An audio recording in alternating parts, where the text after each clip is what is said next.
Welcome to this explainer. Today we're diving into a really fascinating concept from the source text, the blueprint of social anticipation.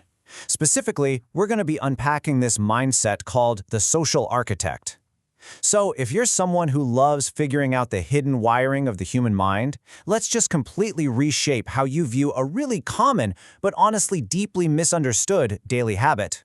Let me just ask you right off the bat, have you ever spent, say, 20 whole minutes practicing for a 3-minute phone call? Seriously, think about it. You probably know exactly the feeling I'm talking about here. You're pacing around the living room, mapping out literally every way you'll say hello, trying to predict what the person on the other end might say back, and carefully drafting your replies in your head before you even pick up the receiver. It feels like this super specific, isolating quirk, right? But the research actually reveals this is an incredibly common human experience. Okay, how about this one? Checking a restaurant menu days before you actually get there. Come on, have you ever found yourself doing this? You pull up the browser, scour the appetizers, analyze the entrees, and you've basically committed your entire order to memory before you've even booked the table. It's that familiar, kind of bubbling sense of pre-planning panic. Like you literally need to have the whole social and logistical experience mapped out perfectly before you even step out your front door. It can feel pretty exhausting sometimes, doesn't it? Well, for a long time, society has been super quick to just slap a negative label on all these meticulous behaviors. Usually, they just call it anxiety.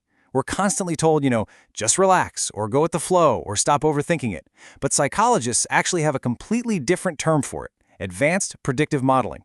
And this right here is a massive paradigm shift. We're moving away from that societal stigma and moving toward a scientific, deeply empowering definition that completely flips the script on how we look at our own brains. Okay, let's dive into this. Section 1. Advanced Predictive Modeling.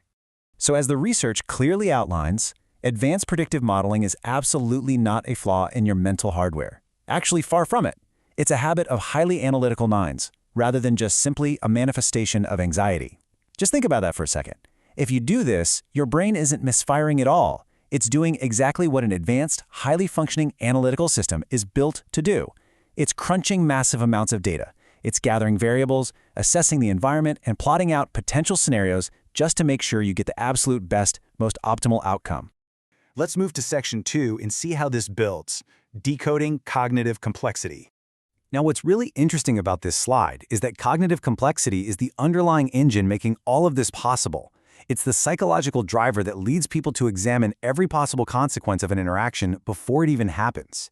See, because your mind is perfectly capable of handling really complex, multi-layered information, it naturally wants to forecast. It looks at a social interaction not just as a simple hello, but as this giant puzzle, a complex matrix filled with variables, potential moves, and tons of different outcomes.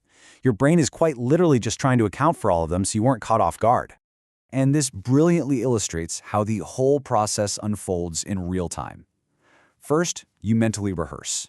Then, you examine the possible consequences. And only after that do you actually execute the interaction. See, this isn't random chaotic panic. Not at all. This is a highly structured, step-by-step architectural process.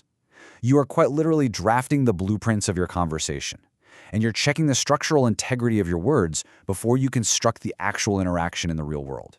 Which brings us to Section 3, your social superpower. So, the crucial point is that this behavior isn't something you need to fix or cure. It's actually something you can actively utilize. This mental rehearsal acts as a really valuable tool for two key things: social vigilance and emotional awareness. By forecasting these interactions, you aren't just sitting there worrying, you are actively tuning into the emotional landscape of the people around you.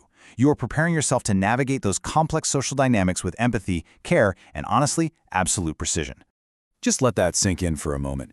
It's not anxiety, it's architecture. This is a legitimate cognitive strength. You are the social architect, designing your interactions with deep intention and care. And by recognizing this fact, you can finally stop fighting your mind's natural tendency to plan and instead just embrace it as the powerful analytical tool that psychological research understands it to be. As we wrap up this explainer today, I want to leave you with one final, provocative question to chew on. How will you view your highly analytical mind next time? The next time you find yourself staring at a menu 3 days in advance, or whispering your half of a phone call to an empty room, I want you to remember the social architect. Remember the incredible power of advanced predictive modeling. Thank you so much for learning with me today, and hey, keep exploring the incredible architecture of your own mind.